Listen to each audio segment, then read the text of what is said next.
उसी यीशु में आप सबकी सलामती हो। खुदावंद की पाक हसूरी में आप सबों को खुशामदीद।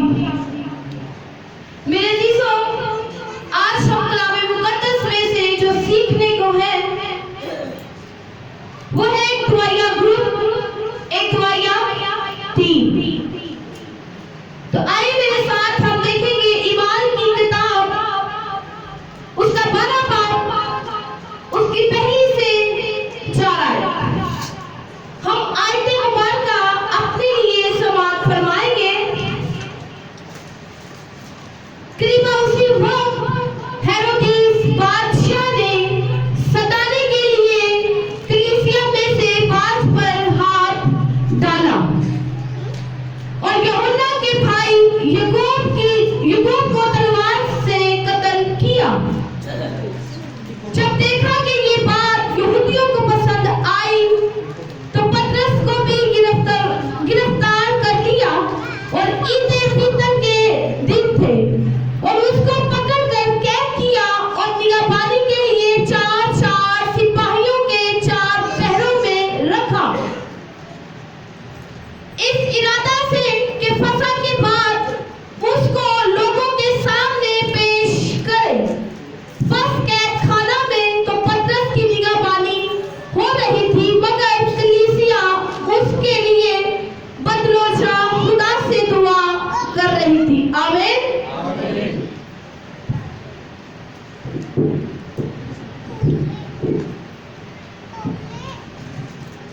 मेरे अजीजों, आज का कलाम मुकद्दस हमें इस बात पर गौर करवाता है कि हमें अपनी जिंदगी में एक दूसरे के लिए दुआ करनी है, दुआया ग्रुप बनाना है अपने घरों में, या हम जिस भी चर्च में खिदमत कर रहे हैं उनके साथ मिलकर। बाइबल मुकद्दस के जिस हवालों को मैंने अपने लिए और आपके लिए समाप्त फरमाया, यहाँ पर हमारे लिए सीखने की एक खास बात हमें मिलती है, जो कि दुआया टीम या दुआया ग्रुप के बारे में मेरा अनवान है। दुआया ग्रुप, दुआ है क्या चीज? ये 3 लफ्जों का मजमुआ हमें नजर आता है। मिसाल, दाल से दिल, ऐन से अकल, अलिफ से अकेला। दुआ दर हकीकत खुदा से राब्ता है, मतलब कि खुदा के साथ राब्ता करना, गुफ्तगू खुदा से करना, खुदा के सामने अपने दिल को उठेलना, अपनी हर बात को उसके आगे रखना, दिल और अकल से खुदा के आगे झुक जाना, ये दुआ। पर मैं बात करती हूँ जमात की। जिस हवाला पर हम गौर करते हैं, शुरू में मैंने सुना कि हेरोदेस बादशाह ने सताने के लिए कलीसिया को, सताने के लिए रसूलों पर हाथ डाला और यूहन्ना के भाई याकूब को कत्ल करवाया। और ये बात यहूदियों को पसंद आई तो पतरस को गिरफ्तार कर लिया। इस माजरे में हम देखते हैं, इस माजरे में कलीसिया इकट्ठी हुई, एक दिल हो गई और दुआ में जुट हो गई और मुसलसल दुआ करती रही। और आधी रात के करीब कलीसिया दुआ में ठहरी रही। कलीसिया दुआ में ठहरी हुई थी और पतरस रसूल कैद में 2 सिपाहियों के दरमियान सोता था कि खुदावंद का फरिश्ता उस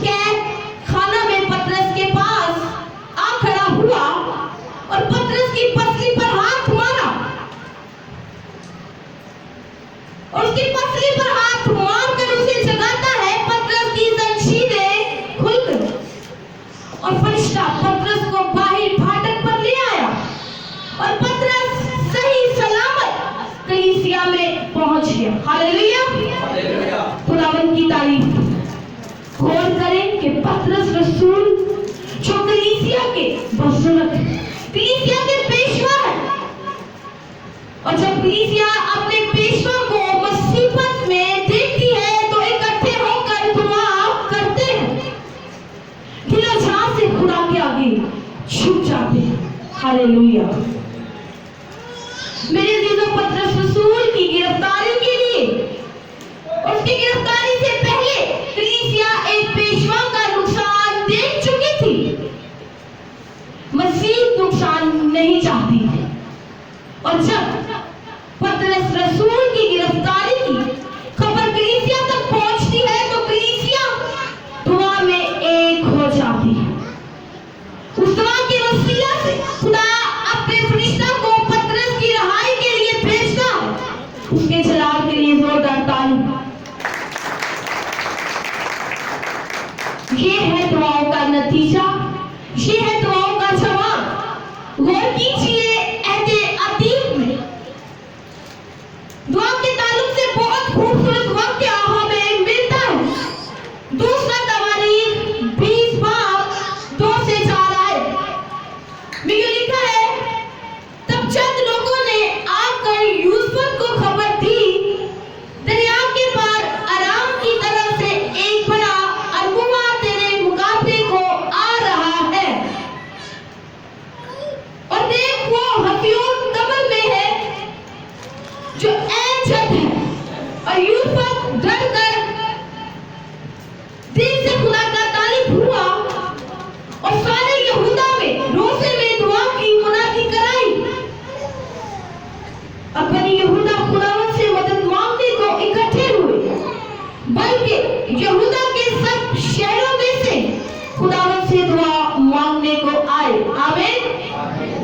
मेरे अजीजों, यूसुफ बादशाह इस बात की खबर पाकर 3-4 अक़वाम मिलकर उसके खिलाफ जमा हुए, तो उसने बनी इस्राएल कौम को एक जगह जमा किया, सबको दुआ और रोजे की हदायत दी।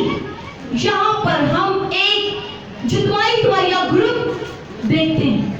मैं हर शख्स, बूढ़ा, बच्चा, औरत, मर्द, आम खास लोग नजर आते हैं।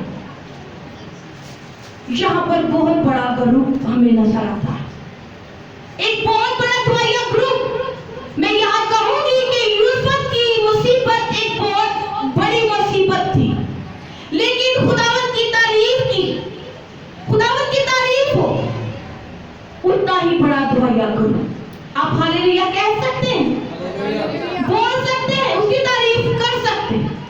मेरे अजीजों, यूसुफ इस मुसीबत की बजाय इस ग्रुप के जरिया खुदा के आगे झुक गए। जब इस बात को हम पढ़ते हैं तो उसकी 15वीं आयत हमें दुआया ग्रुप का दुआया जवाब मिलता है।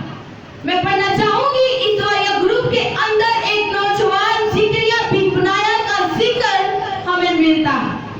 खुदा का रूह उस पर नाज़िल होता है और उसकी दुआ का जवाब देता है।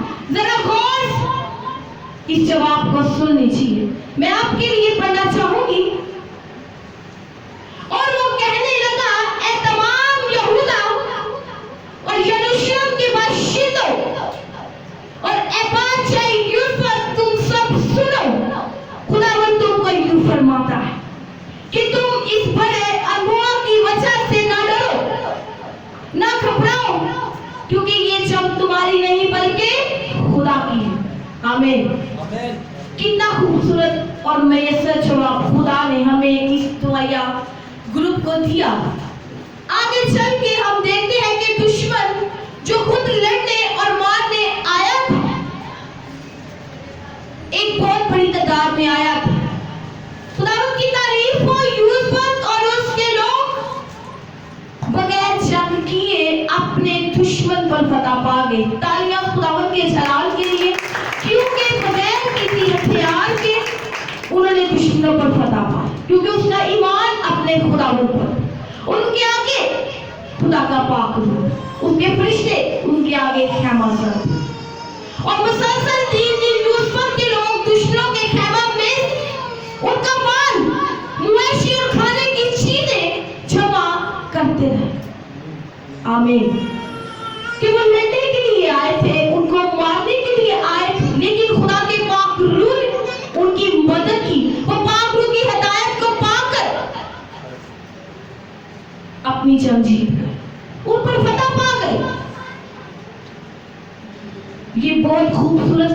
हमें मिलती है। दौरे हाजिर के अंदर भी बहुत सारे ऐसे खादम हमें नजर आते हैं जो दुआया ग्रुप में घंटों घंटे दुआ में गुजारते हैं। डॉक्टर बिली ग्राम जिनकी दुआया टीम हर रोज 4 से 5 घंटे गुजारती है।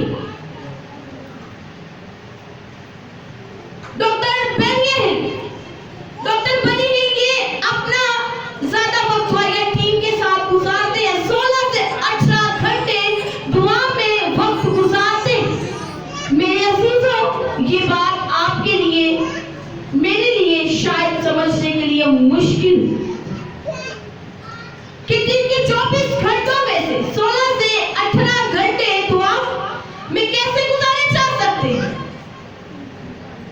मैं खुद इस बात से हैरान थी, लेकिन जब मैंने खुदा के खादम की किताब पढ़ी तो मैं जान गई कि 16 से 18 घंटे हम दुआ में कैसे रह सकते हैं। मेरे अजीजों, उनका हर दुआया ग्रुप का मेंबर अपने मुकर्रर वक्त पर दुआ का ग्रुप में हिस्सा बन जाता है, चाहे वो कहीं भी हो, टेलीफोन के जरिया से। मैं यहाँ खुदा के एक और खादम का जिक्र करना चाहती हूँ, डॉक्टर यगिच। इनके ताल्लुक से ये बात मशहूर है कि इनकी दुआया टीम का रकन बनने के आपकी शख्सी दुआ 2 से 2.5 घंटे होना लाजम, वरना आप इस टीम या इस चर्च के मेंबर नहीं।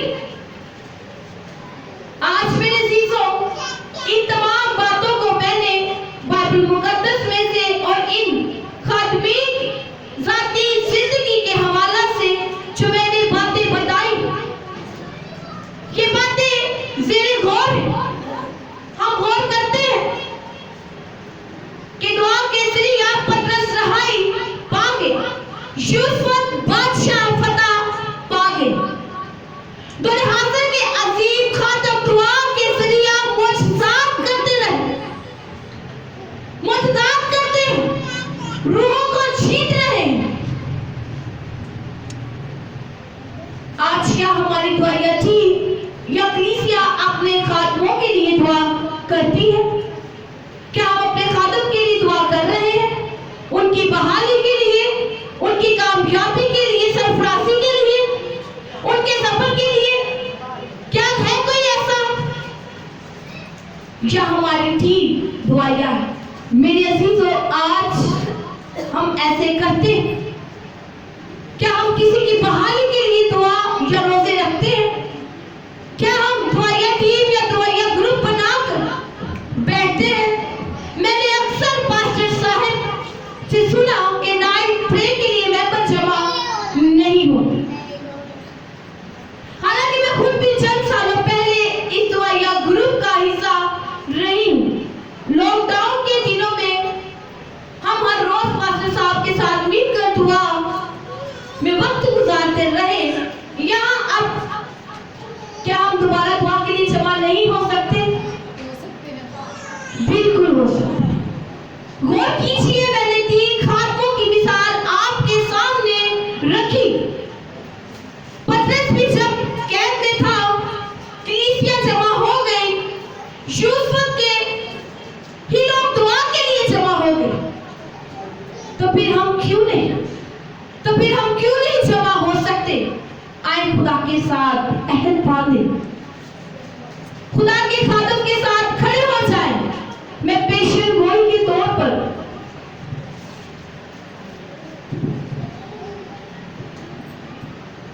आपको कुछ बताना चाहती हूँ कि आने वाले दिनों में इस इलाका में एक बहुत बड़ी मुसीबत आने वाली है। और ये मैं नहीं, ये खुदा के रूह की आगाही, ये उसकी पेशेंट गोई। अगर हम सब मिलकर दुआया ग्रुप बना लेंगे तो ये मुसीबत हमसे टल सकती है। मेरे अजीजों, इस कलाम को बताने से पहले मेरा अरमान कुछ और था, पर जब हम दुआ में ठहरे हुए तो खुदा ने हमें दुआया मैंने फौरन जो पैगाम मैं लिख रही थी उसे रोक लिया और इस पैगाम को जो मैं आपके सामने पेश कर रही हूँ लिखना शुरू कर दिया और खुदा का रूह मेरी मदद करता रहा। बहुत सारे लोग शायद समझे कि ये पैगाम मेरी अपनी तहरीर है। हाँ, लिखने वाली मैं खुद हूँ, लेकिन लिखवाने वाला मेरे खुदा का रूह है। हालेलुया। आए अपने घरों में दुआया ग्रुप बनाए। मेरे अजीजों, ये पैगाम मेरा नहीं बल्कि खुदा का। खुदा पहले भी अपने बंदों के वसीला से अपनी कलीसिया को और आफतों से बचाता रहा, अहद अतीत में भी और नए अहदनामा में भी। आए आज हम भी इस दुआया ग्रुप का हिस्सा बने, इसको अपनी जिंदगी में इसका हिस्सा बना लें। अगर नहीं तो खुदा से मदद मांगे कि खुदा आपके घरानों में एक दुआया ग्रुप, एक दुआया टीम को कायम कर सके। इस खुदा इस्लाम मुकद्दस के वसीला आप सबों को खुदावंद बरकत दे। God bless you all.